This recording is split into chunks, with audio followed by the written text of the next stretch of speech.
This is a baby Hydra, and in exactly 7 days, it went from 1 head to 5. The problem? Every time it grows a new head, it develops a new personality. One of them is calm, one is aggressive, one only wants snacks, and one of them, I'm pretty sure, is plotting something. By the end of this week, I wasn't just raising a monster, I was parenting 5 completely different creatures in one body, and I was not prepared. I didn't buy it, I found it. It looked like a smooth black stone near the river behind my house. Warm, pulsing, veins faintly glowing beneath the surface. I probably should have left it there, but curiosity always wins. I brought it home, set it in a reinforced glass tank, and that night, it cracked. Not exploded, not dramatically, just a small split, and a tiny reptile head peeked out. One head. Big emerald eyes, tiny horns. Confused, it squeaked. Not roared, squeaked. That's how I met Hydra head number 1. I named the first head Sage, because he was calm, observant. He watched everything before reacting. He didn't snap, didn't bite. When I fed him small pieces of fish, he ate slowly, carefully. He seemed thoughtful, which is not what I expected from a mythical multi-headed serpent. For 2 whole days, it was just him. Small body, single neck, cute, manageable. Then it happened. On the 3rd morning, there were 2, same body, 2 separate necks, 2 separate faces.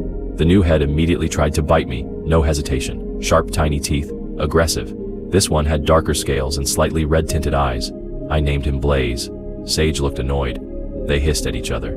They shared a stomach, but clearly not a brain. I tried feeding them. Big mistake. I offered a piece of chicken. Sage waited politely. Blaze lunged. They both grabbed it at the same time and started pulling in opposite directions. Same body, spinning in circles, knocking over their water dish. This is when I realized raising a Hydra isn't about feeding one creature, it's about negotiating between roommates.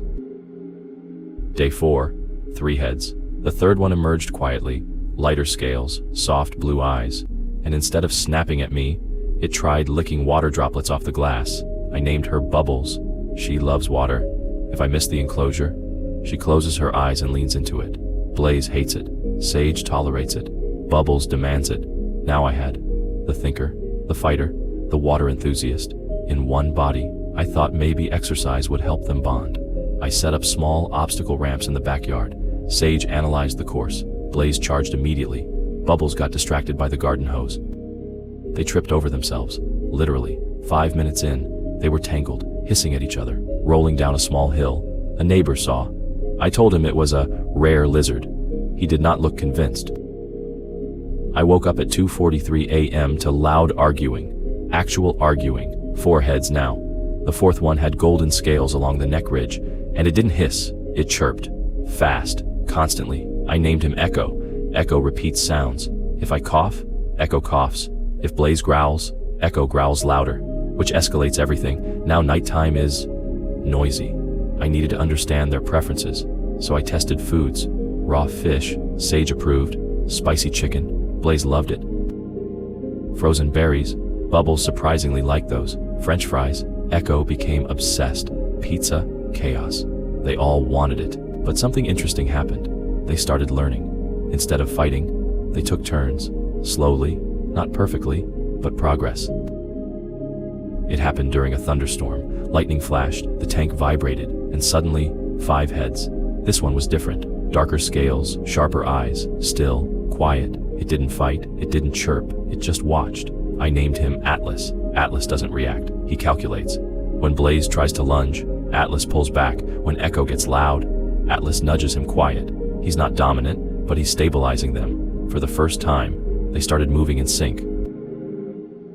1 week in, they were the size of a large dog. 5 heads, 5 personalities, but 1 body. I noticed something. When strangers came near the yard, all 5 heads turned at once. Not arguing, not competing, unified, protective. They weren't 5 separate creatures. They were one organism learning cooperation. The chaos was growth.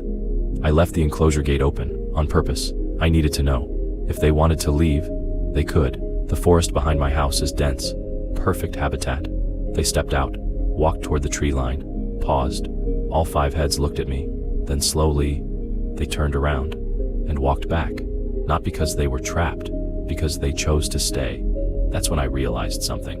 I didn't tame a Hydra. I earned 5 different kinds of trust. Raising a Hydra isn't about controlling chaos. It's about learning that even the wildest creatures just need to be understood. And maybe a little pizza.